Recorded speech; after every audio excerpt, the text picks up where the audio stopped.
Salut, et aujourd'hui dans cette vidéo je vais te montrer comment faire une carte d'invitation sur Photoshop. Et rapidement mes amis, je vais créer un fond de 10-15. Donc je passe par l'onglet fichier, nouveau, et je viens cliquer sur photo et je prends papier 10-15 en format paysage. Donc je clique là et regardez bien que non, c'est en centimètres, largeur 15, hauteur 10 et résolution 300 pixels par pouce. Et la couleur je laisse en blanc comme ça et je viens cliquer sur créer. Maintenant je vais importer un fond, donc je passe toujours par l'onglet fichier et cette fois-ci c'est importer et lier. Et je viens sur les dossiers, je fais 2 fois clic et je prends les fonds aussi, je fais 2 fois clic. Voilà, je vais agrandir un peu la taille. Donc regardez bien que non, c'est bien couché là. Et je viens sur H, je clique et je vais agrandir juste un peu. Et je clique là pour confirmer. Maintenant, je vais changer un peu la couleur. Donc je passe par l'onglet Image, Réglage et Teinte et Saturation. Et je vais maintenant là sur Teinte, je vais casser. Je vais laisser au moins à moins 157. Ça c'est teinte. Maintenant saturation, je vais pousser juste un peu.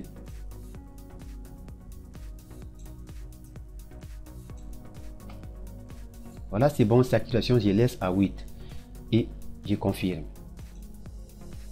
Et ensuite je vais flouter un peu la feuille en question. Donc je passe par l'onglet filtre, galerie d'effets de flou, je clique. Et je viens là sur flou des profondeurs des champs, je clique. Maintenant là je vais casser juste un peu, je mets à 11. Voilà, c'est bon et je confirme. Voilà, c'est bon, je vais essayer de masquer pour voir avant et après. Je clique là. Voilà, ça c'est avant et après. Maintenant je vais verrouiller la feuille en question. Donc je clique là, après je viens cliquer sur les cadenas pour verrouiller. Maintenant je vais importer les cadres.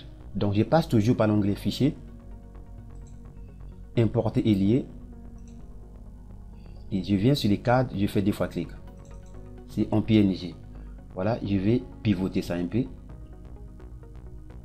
Voilà, pourquoi pas réduire un peu comme ça. Maintenant je vais placer ça à gauche. Maintenant je vais importer l'image.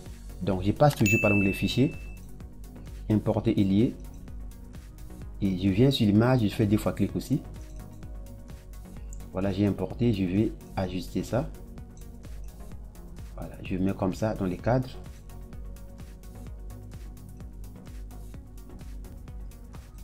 Et je mets l'image en question en arrière-plan. Voilà, c'est bon. Je vais encore importer un fond.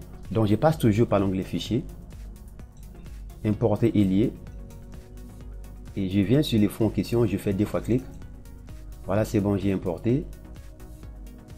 Et je mets ça en arrière-plan. Voilà, je vais ajuster.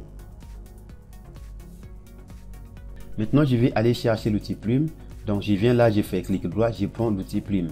Je prends comme ça. Et regardez bien que non, c'est les calques en question qui est sélectionné. Et je viens cliquer par exemple là.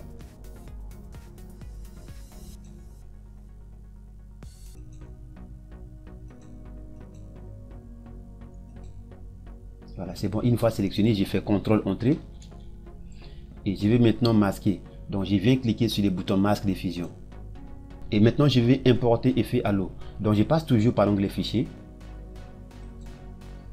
Importer et lier. Et je viens là, je fais 2 fois clic. Voilà, c'est bon.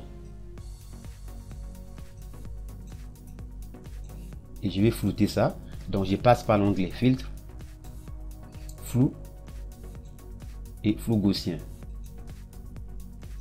Voilà, c'est bon, je peux cliquer là pour voir l'image. Pourquoi pas déplacer comme ça. Non, je vais flouter jusqu'à au moins 30 et je confirme. Maintenant je vais changer le mode de fusion.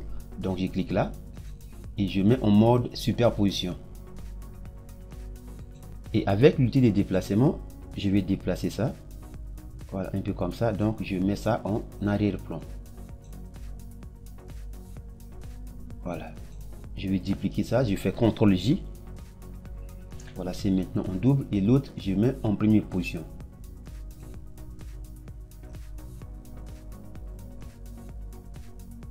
Et c'est bon mes amis, maintenant je vais fusionner mes calques. Donc je prends premier calque et je vais appuyer la touche Shift comme jusqu'à. Et je prends dernier calque et je fais CTRL G. Voilà, c'est bon, j'ai groupé. Maintenant je vais importer les cadres. Comme d'hab, je passe par l'onglet fichier, importer et lier. Et je viens sur l'image, je fais 2 fois clic. Voilà, c'est bon. Je vais placer ça à droite, comme ça. Et je vais dupliquer. Regardez bien que non, c'est les calques en question qui est sélectionné. Et je fais CTRL J. Voilà, c'est maintenant en double. Et je vais déplacer l'autre. Je mets à gauche. Et je clique là.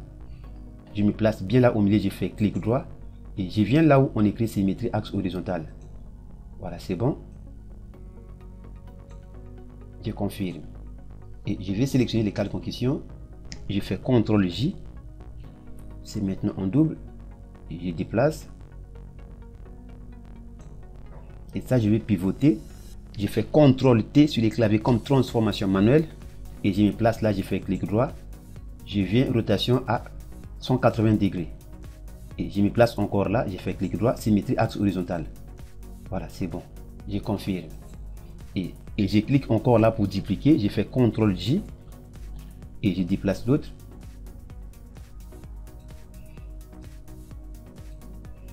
Après, je fais CTRL T comme transformation manuelle. Et je me place là, je fais clic droit, symétrie axe horizontal. Voilà, c'est bon. Et je confirme. Maintenant, je prends mes 4 calques.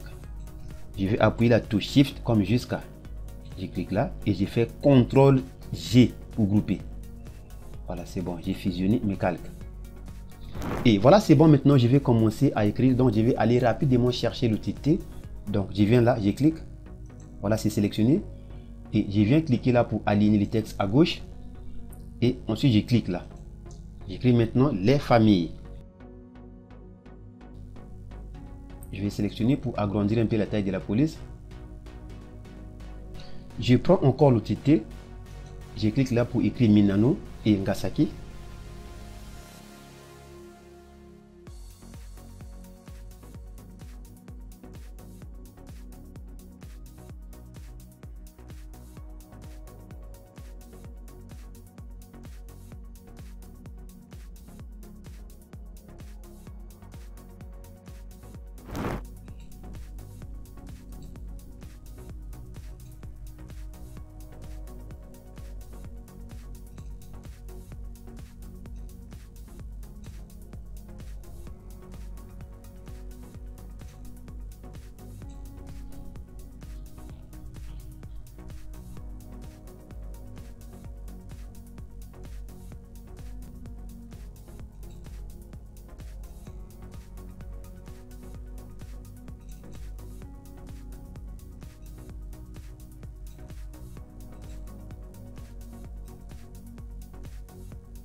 Voilà, c'est bon mes amis, je suis arrivé à la fin. Maintenant, je vais étalonner. Donc, je vais créer un calque de remplissage. Donc, je vais sélectionner le dernier calque. Ensuite, je viens cliquer là. Et là, je vais maintenant là où on écrit correspondance de couleurs. Je clique là. Et je viens sur les luttes. Je clique. Et je prends Full Color. Et pour l'opacité, je vais laisser à 45.